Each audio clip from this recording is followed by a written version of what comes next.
Ouvrez un journal des affaires ou un magazine d'information.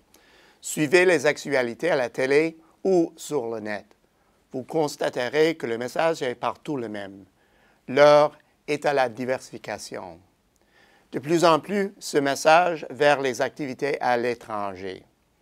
En clair, si vous êtes absent des marchés émergents en forte croissance, vous serez à la traîne. Le message n'a pas toujours été bien accueilli au Canada, mais le vent semble tourner. Davantage d'entreprises s'aventurent hors des marchés traditionnels, une tendance qui ne fera que s'intensifier au fil de nos réussites. Alors que vous profitez de la fin de l'été, vous pensez peut-être à vos réunions de planification stratégique de l'automne en vous disant que vous implanter sur de nouveaux marchés n'est pas une mauvaise idée. Or, le monde est vaste et les marchés très nombreux. Lesquels devrez-vous choisir? La réponse dépend de divers facteurs comme les conditions de la demande sur les marchés potentiels, la demande pour votre produit, la taille et l'ampleur des installations nécessaires pour maintenir le niveau de production attendu, les exigences juridiques, les contacts et la liste continue.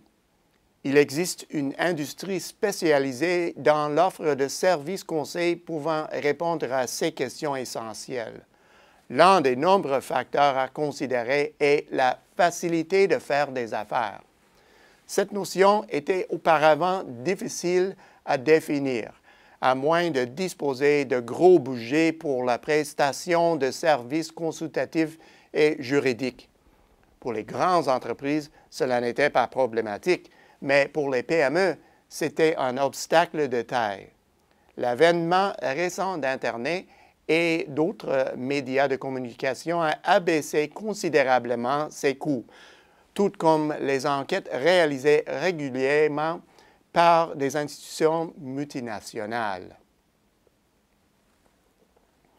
Le classement de l'indice de la facilité de faire des affaires de la Banque mondiale est une excellente source de départ. Les nations de l'OCDE dominent ce classement, mais quelques économies émergentes causent la surprise. Taïwan, un marché plus développé, occupe un rang élevé. Toutefois, ce pays est éclipsé par des économies comme la Géorgie, au 5e rang, soit juste devant le Canada, l'Estonie et la Malaisie. Sans surprise, les Émirats arabes unis se hissent au 22e rang, suivi de la Lettonie, la Lituanie et la Thaïlande, qui, soit dit en passant, dépassent les Pays-Bas. Certaines nations d'Amérique latine et d'Europe de l'Est se classent dans le top 40.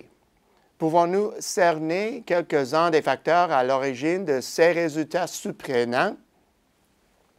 Bon nombre de ces pays se démarquent par leur contexte facilitant la création d'entreprises. À ce chapitre, la Géorgie se classe au 5e rang, la Lituanie au 11e rang et l'Estonie au 17e. Le Canada fait bonne figure en prenant le 6e rang. Un autre indicateur porte sur l'octroi de permis de construire.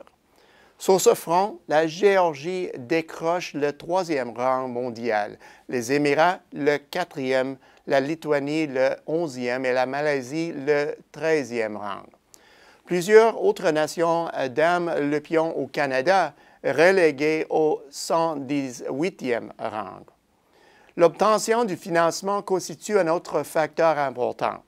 À cet égard, le Canada affiche une belle performance avec une 7e place, mais l'Estonie, la Lituanie, la Lettonie et la Malaisie ont aussi d'excellents résultats puisqu'elles occupent le 23e rang, ex aequo avec l'Allemagne et l'Irlande. Le commerce transfrontalier est un autre facteur digne d'intérêt de l'indice. Là encore, certains grands marchés émergents se distinguent.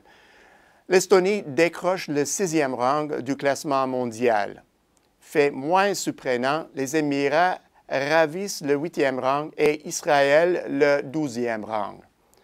Maurice, au 17e rang, devance aussi plusieurs nations de l'OCDE. Certains marchés émergents marquent également des points à la composante transfert de propriété. Parmi les autres critères restants, le raccordement à l'électricité est un domaine où les principaux marchés émergents sont moins performants que les marchés développés. Le règlement de l'insolvabilité est plus compliqué pour les marchés émergents qui obtiennent généralement des notes nettement moins favorables pour cet indicateur.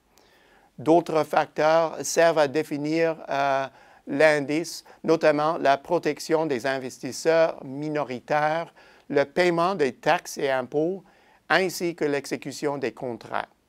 Ces facteurs présentent un tableau contrasté, les marchés émergents et développés occupant tantôt un rang supérieur, tantôt un rang inférieur.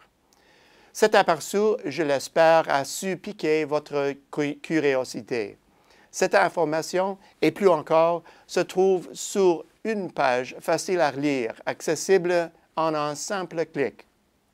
Cette source ne suffit pas pour monter un dossier complet, mais elle devrait compter parmi les outils de contrôle préalables que les entreprises canadiennes de tous les horizons utilisent avant de s'engager sur des marchés étrangers, nouveaux ou inconnus. Au bout du compte, les exportateurs canadiens misent résolument sur la diversification, si bien que les réussites sur les marchés non traditionnels se multiplient rapidement. Alors, même que vous songez à vous joindre au mouvement ou à accroître vos activités sur des marchés où vous êtes déjà présent, sachez qu'il existe des outils simples, utiles et révélateurs. À la semaine prochaine, c'est Peter Hall.